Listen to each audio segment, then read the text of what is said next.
Right,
good day watchers, and welcome to another film review tonight. Tonight I'm reviewing The Matrix Revolution. I've reviewed the first two films, and this is the third film. This is a film that didn't get the best ratings when it came out, but you know what, I still have a blast watching it.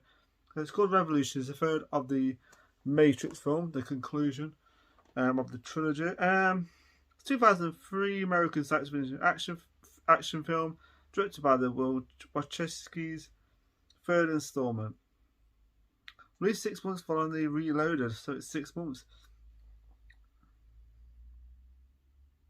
So yeah, Mary and Alice, who replaces Gloria Foster as the Oracle, because she died in 2001, and they had to work around the story on that. And I mean, I was sitting there going, it's sad when you watch it, you think she's such a good actress, a great Oracle. So anyway, starring Keanu Reeves, Lauren Fishburne, Carrie Ann Moss, Hugo Weaving, Jada Pinkett Smith, Monica Bellucci, Lambert Wilson, Mary Alice. Released in November 2003. Budget of 150 million, and it made box office of 27.3 million. When you watch it, it's a very expensive film. When you watch it, you think these effects in this film still look fantastic. They look amazing. So I'm sitting there going, this film fantastic. You can see where they spent the budget on. So what the plot is, pick it up immediately where Reloaded and Neo and Bane still lie unconscious in the metal bay of the ship Hammer. Inside the Matrix, Neo is trapped in a subway station named Mibble Ave, a transition zone between the Matrix and the machine world. He meets a family of programs, including a girl named Sati. The father tells Neo that the subway is controlled by the trainman, a program lawyer to Meravigian. When Neo tries to board a train with the family, the train man refuses and overpowers him. Tara contacts Morpheus and Trinity on behalf of the Oracle, who informs them of Neo's confinement. Seraph and Morpheus and Trinity enter Club Hell, where they confront the Marrow, and force him to release Neo. Troubled by visions of the machine, Neo visits the Oracle, who reveals that Smith intends to destroy both the Matrix and the real world. She tells him that everything that has a beginning has an end. After Neo relieves a large group of Smiths assimilates Sati and Seraph, the Oracle does not resist simulation, and Smith gains her power of precognition. In the real world, the crew of the Nebuchadnezzar and the Hammer find the reactivate no hammer, find and reactivate Nomi's ship, the logos. The interrogate Bane, who says he has no recollection of the earlier massacre. As the captain's plane the defense of Leon requests a ship to travel. Neo's requests a ship to travel to Machine City, motivated by his encounter with the Oracle. Naomi offers him the logos, whatever. Neo departs, accompanied by Trinity. Bane, who stood away on the logos, take Trinity hostage. Neo realizes that Bane has been simulated by Smith, and a fight occurs. Bane burns Neo's eyes with a power cable. That's pretty nasty, that was. Completely blind, the guys, just like Jesus Christ. Blinding him. Neo discovers that he can still see machine source code in the real world and uses his ability to kill Bane. Trinity pilots them to the machine city. So anyway, I won't read the whole lot because it's a lot to read here. So it's just over. It's like a 2-hour film, but anyway, so they end up at the so they have to make their way to the machine world to somehow I don't know, to make peace, whatever, to somehow stop this attack. And of course, this film I've seen quite a lot of times. I watched it in 2003 the first time and I really liked it. It got terrible. It got some really bad reviews when it came out, but I watched it and I liked it. I really liked it, actually. I always look forward to watching the third one, and that's because you got some fantastic moments in it. There is the scene with Rosa Smith, right, when they go into the apartment, where they simulate the little girl and the other guy. That's kind of a scary scene because you think to yourself, they get cornered, right? They end up in the worst spot in this bloody room. I think to myself, well, that is the worst spot. Because after they meet the Oracle, right, she's a different woman, of course, different actress who plays her. She does a really good job. She does a good job, actually, but it's not the same like the original one. She did a fantastic job. She really was a good actress. But like I said, this woman the woman who plays the new Oracle does a really decent job. They had to work her way around that because of her death, because she was diabetic or something. That's the reason why. She had like diabetic, like me, of course, diabetic, of course. And she had issues with her health or something and whatever. So I'm going to have to watch more into that. I watched because that's all I know is that she was diabetic. She died or something like that. Complications, I suppose you can call it, but it happens. It does happen. So anyway, they end up getting cornered by the Smith, and there's loads of them. And then, of course, he assimilates them too. And then he assimilates the Oracle, of course. But yeah, it's kind of because it's like loads of them now. There's loads of Smiths as far as it's like a virus. The guy's a virus completely affecting the whole place, And of course, he has to end up anyway. So the Zion place is getting attacked by freaking Sentinels. Loads of them, loads of freaking Sentinels all over the place. Thousands, outnumbered by them. But they have to.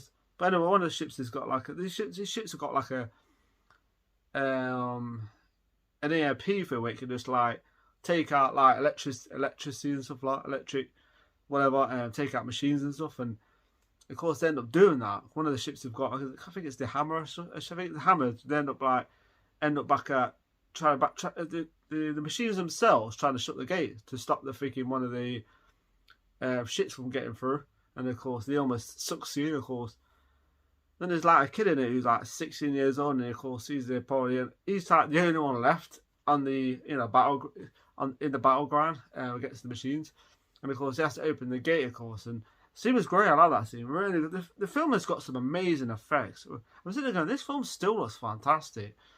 Some films now, look so CGI, but this film was so good still. It's aged pretty well. This film has. It's not like as good as the original one when it comes to storytelling but this film has got some amazing. It's still a very good film. I still like this one. I still think it's like underrated. Let's say. It's you can tell it's like the way they spent the money on the film, the explosions and stuff, the robots that shoot and stuff. I just think it's fantastic. I'm sitting there thinking to myself, I can't believe this is like 2001, 2002, 2003. But yeah, you can tell that the way they split the budget. They spent a lot, but this film was really good. Though I really enjoyed it. The fight scene. Because I remember when I first watched it, I thought it was so good. I wasn't bored. It was enjoyable, especially the Trinity's death and stuff. It's tragic. He couldn't. He saved her in the second film. He couldn't save her. He couldn't save. No, he couldn't. She saved him in the first one. You know, he saved her in the second one, and he couldn't save her in this one. So it's kind of like, you know, he couldn't save her. And of course, he tries to reason. He tries to like, you know, have a make. You know, he tries to have like a contact with the machine thing. It's like a machine thing that they end up crashing. Of course, I like the part with the fire up in there and the crash. First time you actually see, you know, these actually beautiful, like, you know, and they're like, you know, fantastic. And then they crash, and of course, Finger dies, Trinity dies, of course. Then he has to talk to conversation with one of the machines and says that, you know, I can, you know, you can kill me if you want, but I'm gonna, you know, I can take Smith out, of course. And they think, what if you fail? And he thinks, I won't fail. Yeah, that seems really good, especially when they plug him back into the Matrix and they have to go toe to toe of a bunch of Smiths and stuff like that. That seems fantastic. Rain and stuff and atmosphere, and it's like you kind of you think yourself, well, it's kind of like outnumbered here right now because it's like thousands, millions of Smith in the Matrix, of course, and it's just one Neo. And I just love the fight scene between Agent Smith and Neo. I think it's a good fight. I think it's a good scene. I really do enjoy it. You know, especially when he punches his face and his face goes, it's a great scene. It's still a good effect. It still looks great. Man, you can shit as much as you like on this film, but you can't deny the effects are fantastic. So much effort was put in the effects and the action scenes, and when you watch the making of everything, oh, it's almost quite really well done, put together. Yeah, it's a really well made film, and just really like it. The fight scene between Smith and stuff, and all of them like design, and then he, you know, it's just fantastic. So yeah, so anyway, so he ends up bloody beating Smith, and it's like peace after that.